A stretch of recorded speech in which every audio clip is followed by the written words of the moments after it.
ജീവിക്കുമ്പോൾ ശരിക്കൊന്നും തിന്നൂല കുടിക്കൂല, അങ്ങനെ കുറെ സംഭവങ്ങൾ അങ്ങനെയുണ്ട്. ജിർനീഹ് എന്ന് പറഞ്ഞിട്ട് ജീവിയെ ഹയാത്തുൽ ഹൈവാൻ പരിചയപ്പെടുത്തുന്നുണ്ട്. ആ ജീവിയുടെ പ്രത്യേകത എന്താണെന്ന് അറിയോ? അത് ഭക്ഷണ സാമഗ്രികൾ ഇങ്ങനെ സ്വരൂപിക്കും. അങ്ങനെ സ്വരൂപിച്ച് അതിന്റെ പശ ഉപയോഗിച്ച് അത് ഒട്ടിച്ചൊട്ടിച്ച് ഒരു ഉരുളയാക്കും. അത് മാളത്തിലാ താമസിക്കുക. അങ്ങനെ ഉരുളയാക്കുന്ന സമയത്തൊന്നും അത് കഴിക്കൂല. മാളത്തിന്റെ അകത്ത് പോയിട്ട് കഴിക്കണം എന്ന് ചിന്തിച്ച് വലിയൊരു ഉരുളയാക്കും. പിന്നെ ആ വലിയ ഉരുള ഈ മാളത്തിന്റെ ഉള്ളിലേക്ക് ഇങ്ങനെ കൊണ്ടുപോകുന്ന സമയത്ത് ഇത് കൊള്ളൂല.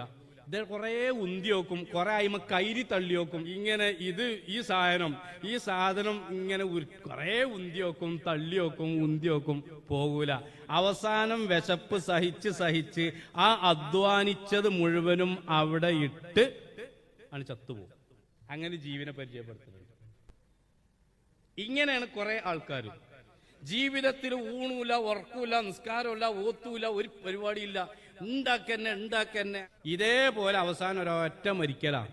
ആ മരിക്കണോട് കൂടെ അയാളെ സ്വത്ത് മുഴുവനും ഇവിടെ ബാക്കിയായി. അത് ഒരു മകൻ എടുത്തു, മറ്റേ ആൾക്ക് മുന്നിൽ കിട്ടിയില്ല, ബാക്കിൽ കിട്ടിയില്ല, അഞ്ചനെതിരെ ഏട്ടൻ കേസ് കൊടുത്ത് ഇങ്ങോട്ടാക്കി ഇയാളെ കബർക്കൂലൊന്നുമില്ല. അങ്ങനെ മരിച്ചു പോണ കുറെ ആൾക്കാരുണ്ട്. അള്ളാഹു തആല കാത്തു രക്ഷിക്കട്ടെ.